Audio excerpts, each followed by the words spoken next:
Assalamualaikum warahmatullahi wabarakatuh. Anak-anakku sekalian, kelas 3, apa kabar? Semoga anak-anak keadaan baik-baik saja, sehat-sehat saja di rumah. Baik, saya lanjutkan materi SKI. Kemarin saya sudah menyampaikan yang pertama kali sampai kepada faktor-faktor yang menyebabkan adanya pembaharuan nomor 1.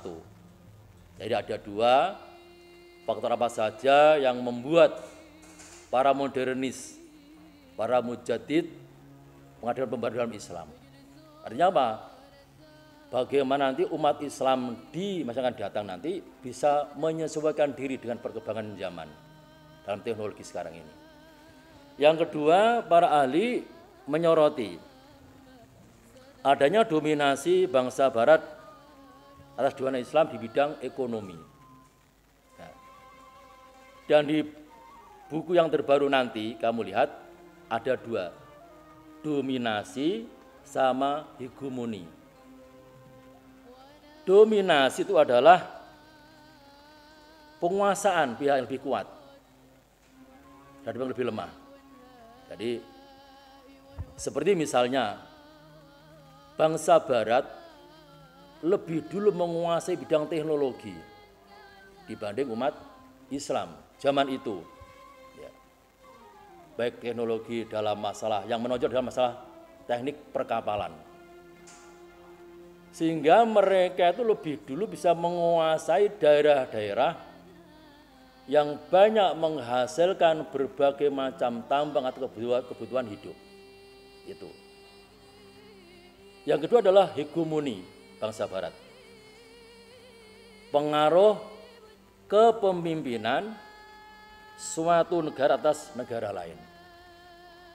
Jadi nomor 2 adalah sorotan utama yang difahami oleh para modernis seperti Jamaluddin Al-Afghani, Rashid Ridho, Muhammad Abduh, Abdul Wahab, kemudian Mustafa Kemal Pasha, kemudian Muhammad Ali Pasha dari Mesir. Itu adalah betapa besarnya bangsa Barat menguasai orang-orang Islam di zaman itu sebagai teknologi, termasuk pengetahuan-pengetahuan umum. Maka nanti akan kita bicarakan bagaimana bentuk-bentuk atau misi apa saja yang akan disampaikan para ahli modernis ini, para pembaharu ini, untuk nanti tetap umat Islam bisa terjaga, menjunjung tinggi agama Islam dan menjaga nilai tinggi kehormatan umat Islam atau izul muslimin. Jadi para modernis di tahun 1800 sampai sekarang itu terus berpikir jangan sampai nanti umat Islam di masa akan datang merasa ketinggalan. Maka ada di antara para modernis yang waktu itu sebagai contoh Muhammad Abduh memberikan materi-materi, memberikan ilmu-ilmu yang bersifat pengetahuan umum. Karena selama itu umat Islam menurut para pengamat pembaharu itu mereka hanya mengkaji masalah ilmu-ilmu agama, ilmu ibadah saja, ngaji saja, berzikir saja.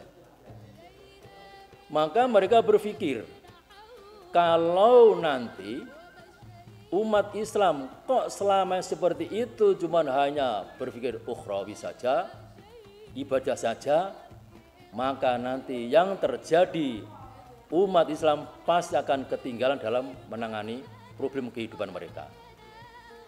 Bahkan tercatat dalam sejarah pembaharu adalah umat Islam selalu menjadi budak orang-orang Barat yang sudah menguasai teknologi. Bahkan mungkin sampai sekarang kalian bisa melihat banyak para umat Islam yang bekerja di tempat-tempat perusahaan asing yang di situ adalah orang-orang barat yang mempunyai. Ini suatu contoh, kita bisa melihat. Maka di zaman itulah seperti para pembaharu itu, Muhammad Abduh membuat kurikulum, memasukkan kurikulum umum seperti pengetahuan ilmu fisika, ilmu kimia, kemudian bahasa Inggris yang dimasukkan dalam Universitas Al-Azhar di Kairo, Mesir.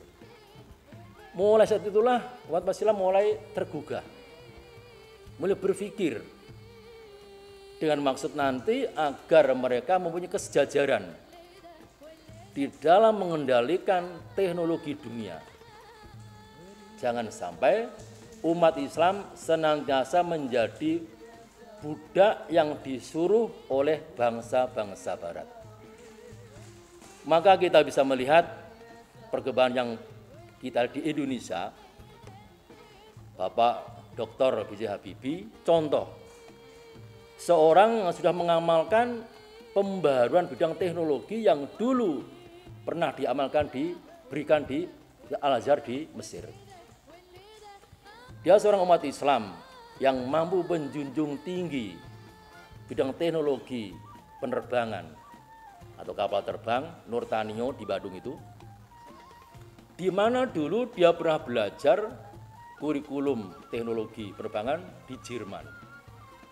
Sampai bahasanya, sampai teknik-teknik pembuatan barangnya atau onderdilnya dikatakan demikian, atau pembuatan pabriknya. Sehingga setelah beliau sudah canggih, merupakan insinyur daripada ahli kapal terbang, beliau dipanggil oleh Bapak Soeharto untuk dipercaya sebagai seorang top director, pemimpin pusat pabrik Nurtanio kapal terbang di Bandung. Itu contoh pembaruan. Nanti giliran kalian nanti setelah menerima berbagai ilmu pembaharuan, ilmu umum, ada biologi, ada ekonomi. Nanti kalian jangan sampai ada yang tertinggal satupun mengendalikan tentang masalah-masalah dunia ini. Baik dalam bidang ekonomi, sandang pangan, dan penggalian eksplorasi. Apapun dunia adalah merupakan bahan-bahan dasar eksplorasi. Akan kamu ambil, kamu gali, hasil nanti akan kamu kemas.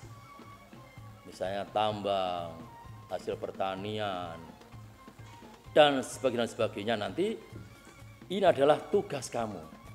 Karena kita sadar, para top pembaharu, para pewaris pembaharu pasti akan mengalami siklus. Dia muda, berkarya, mempunyai nilai-nilai hasil, lalu tua. Dan di masa tua inilah karya mereka sudah mulai menurun, bahkan sampai habis, dan tinggal warisan ilmu pengetahuan. Maka tugas kalian nanti di dalam pembaharuan ini adalah tolong ciptakan pembaharuan-pembaharuan di bidang apapun. Di bidang kesehatan, di bidang ekonomi pangan, penggalian atau bidang pembaharuan pertanian, atau perusahaan, atau usaha.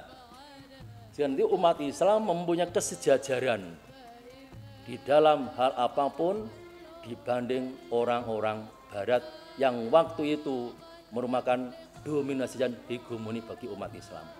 Maka kita bersyukurlah pada kesempatan ini dan berterima kasih pada para pembaharu yang sudah bersusah payah membuat rumusan-rumusan, membuat doktrin yang mampu untuk menjadi pelajaran khusus bagi umat Islam.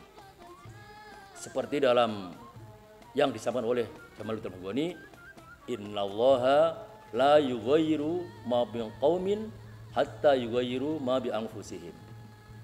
Sesungguhnya Allah tidak akan merubah nasib suatu kaum dimanapun, seperti kalian juga, kecuali diri mereka mampu merubah kondisinya mereka sendiri. Artinya apa? Kalian tidak akan mempunyai perubahan nasib di bidang apapun, kecuali kalian gerigah, sungguh-sungguh, serius. Kalau kamu sebagai seorang pelajar ingin orang yang sukses, harus belajar tiap malam, every night, every time. Kalau ingin sukses mempunyai nilai dalam ujian nasional, jangan sia-siakan waktu, karena itu adalah masa depan kalian. Maka pepatah inilah atau dalil inilah yang buat kamu harus kamu pegangi. Allah akan merubah keadaanmu jikalau kamu nanti kamu sungguh-sungguh dalam merubah dirimu. Jangan hanya menunggu turunnya uang dari langit, hanya menunggu uang datang di saku. Tapi bagaimana kalian harus menggali kemampuan kalian untuk bisa menghasilkan uang, bisa menghasilkan sesuatu yang kamu idam-idamkan. Hanyalah kamu sendiri yang mampu untuk merubah nasib tersebut. Maka pesan saya, untuk kesempatan ini, kalian menerima pembaharuan ini nanti, kalian tolong dibaca, tolong dicermati, apa saja nanti yang menjadi pembaharuan, dan kalian gunakan. Oke, jadi tadi kamu bisa melihat dari halaman pertama sampai halaman yang kedua nanti, ada beberapa pembaharuan atau ide-ide mereka yang kamu baca, sehingga nanti kamu dalam kedepannya jangan sampai kamu nanti merasa rugi dan merasa rendah dibanding bahasa-bahasa barat. Dan dulu dalam pertemuan ini sebagai manfaatnya, dan tadi saya menunggu LKS bisa membaca di rumah sambil nanti mempelajari soal-soal di belakangnya karena untuk persiapan ujian nasional. Oke, jadi Assalamualaikum warahmatullahi wabarakatuh.